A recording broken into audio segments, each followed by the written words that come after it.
আপনারা দেখেছেন সারা দেশের মানুষ সাক্ষী আছে কিভাবে গত 15 বছর মানুষের কথা বলার অধিকারকে দাবিয়ে রাখা হয়েছিল, কিভাবে মানুষের ভোটের অধিকারকে দাবিয়ে রাখা হয়েছিল।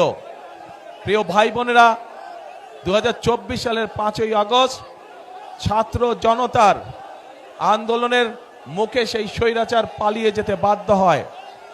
আজ একটি পরিবর্তনের সময় এসেছে।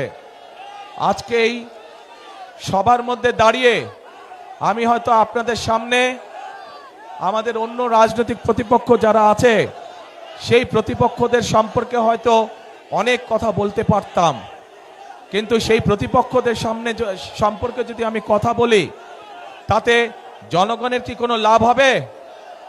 জনগণের কোনো লাভ হবে না। জনগণের লাভ তখনই হবে যখন আমরা পরিকল্পিতভাবে খাল খনন করতে পারবো। জনগণের লাভ হবে যখন আমরা পরিকল্পিতভাবে আপনাদেরকে স্বাস্থ্য সেবা দিতে পারবো। জনগণের লাভ হবে যখন আমরা আমাদের তরুণ যুবক তরুণদের জন্য, মা বোনদের জন্য আমরা কর্মসংস্থানের ব্যবস্থা করতে পারবো। জনগণের লাভ হবে যখন আমরা আপনাদের জন্য রাস্তাঘাট, ব্যবসা বাণিজ্য অর্থাৎ আইন শৃঙ্খলা সঠিক রাখতে পারবো, তখনই জনগণের লাভ হবে। রাজনৈতিক প্রতিপক্ষ সম্পর্কে অনেক কথা বলা যায়, কিন্তু তাতে জনগণের লাভ কোনোই হবে না। প্রিয় ভাই বোনেরা, আসুন 5ই আগস্টের পরে দেশের মানুষ পরিবর্তন চায়। যেই পরিবর্তনের ফলে দেশের মানুষের সমস্যা ধীরে ধীরে কমে আসবে। সেজন্যই আমাদেরকে পরিশ্রম করতে হবে, আমাদেরকে কাজ করতে হবে, আমাদের কৃষকদের ফসলের উৎপাদন বৃদ্ধি করতে হবে, আমাদের মা বোনদেরকে অর্থনৈতিকভাবে স্বাবলম্বী করতে হবে, আমাদের তরুণদের যুবকদের কর্মসংস্থানের ব্যবস্থা করতে হবে। আমাদের মানুষরা, দেশের মানুষ যাতে নিরাপদে রাস্তাঘাটে চলাচল করতে পারে, নিরাপদে ব্যবসা বাণিজ্য করতে পারে, নিরাপদে চাকরি বাকরি করতে পারে, সেই জন্য আইন শৃঙ্খলা ব্যবস্থাকে কঠোর হস্তে নিয়ন্ত্রণ করতে হবে। আমাদেরকে জনগণের তখনই ভাগ্যের পরিবর্তন হবে। আমরা দেখেছি বিগত স্বৈরাচারের সময় কিভাবে এই দেশের জনগণের সম্পদ লুটপাট করে বিদেশে পাচার করে দেওয়া হয়েছিল।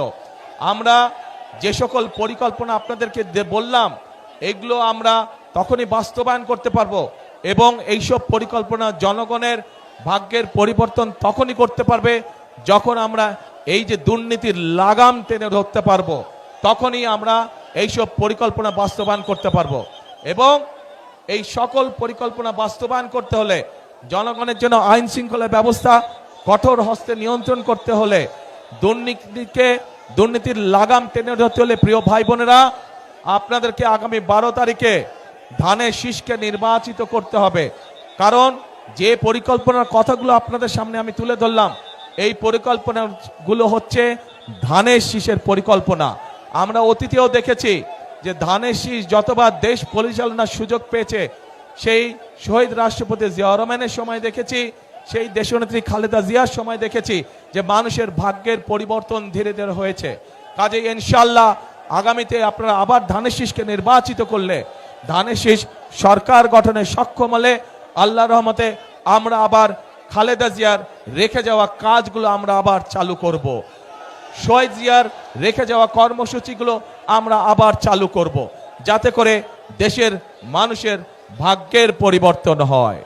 প্রিয় ভাই বোনেরা, কথা একটাই, একটু প্রথমেই বক্তব্যের বলেছে যে ফেনী, লক্ষ্মীপুর, নোয়াখালী এইখানকার মানুষের যেমন বিএনপির উপরে একটা হক বা দাবি আছে, ঠিক বিএনপিরও এই 3 জেলার মানুষের উপরে একটা হক বা দাবি আছে। কি সেই দাবি? ধানের শীষকে নির্বাচিত করা। কারণ এটা খালেদা জিয়ার এলাকা, খালেদা জিয়া এই এলাকার সন্তান, খালেদা জিয়া এই এলাকার মেয়ে। স্বাভাবিকভাবেই ধানের শীষ নির্বাচিত হলে খালেদা জিয়ার সম্মান বৃদ্ধি পাবে।